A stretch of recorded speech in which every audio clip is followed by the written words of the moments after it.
Hello friends, स्वागत है आपका एजुकेशनल टारगेट विद शुभम में। तो मैं इस श्रृंखला के तहत आपके सामने प्रस्तुत कर रहा हूँ मैथ के एक टीचर जो कि विभिन्न प्रतियोगी परीक्षाओं में सिलेक्शन पा चुके हैं, और उनसे हम चर्चा करेंगे कि कैसे मैथ्स जैसा टफ सब्जेक्ट हम आगामी परीक्षाओं में सफलतापूर्वक उनको निकाल सकें, कैसे उसकी तैयारी कर सकें। तो आप चलिए, आपको मिलवाते हैं हम हमारे मैथ्स टीचर से, प्रमोद सिंह घोष से। तो प्रमोद सर, आपका स्वागत है एजुकेशनल वर्ल्ड टारगेट में। सर ये बताइए कि जैसे पटवारी का भी जो एग्ज़ाम हो रहा है, कई बच्चे ऐसे हैं कि जो प्रारंभिक स्थिति में हैं और उन्हें इस परीक्षा में सफल होना है, तो किस प्रकार से तैयारी करी जाए कि हम ये वाला जो एग्ज़ाम है इसमें मैथ्स में अच्छे नंबर लेकर आएँ। देखिए, मैं कह रहा था कि मैथ्स का वैसे तो कोई ऐसा कि शॉर्टकट नहीं होता है कि आप शॉर्ट तरीके से मैथ्स से कोई चीज़ करके वो जल्दी से आप 100% मार्क्स उसमें ला सकें।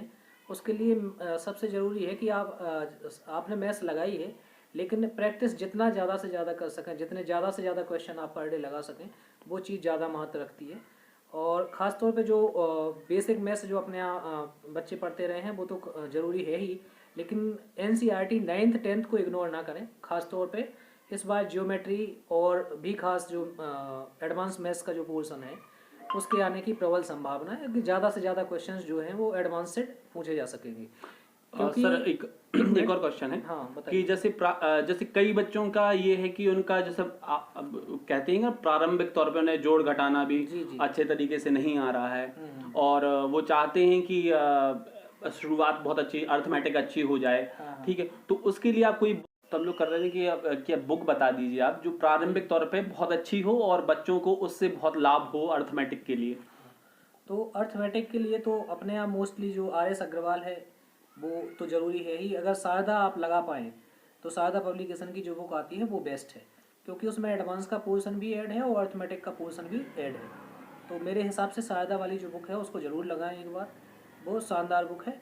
ठीक है ना। और साथ में एनसीईआरटी का, जैसे कि मैंने बोला कि एनसीईआरटी पर ज़रूर ध्यान दें और उसको ज़रूर देख लें, क्योंकि एडवांस का बहुत बड़ा पोर्शन 9th 10th से पूछा जाएगा। जैसे सर जी। अर्थमेटिक की बात हो गई। हाँ।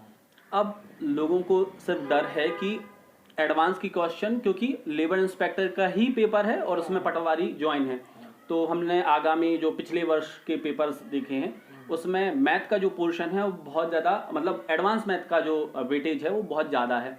तो सभी के लिए टफ, तो एडवांस मैथ का जो वेटेज रहता है वो बहुत ज़्यादा होता है।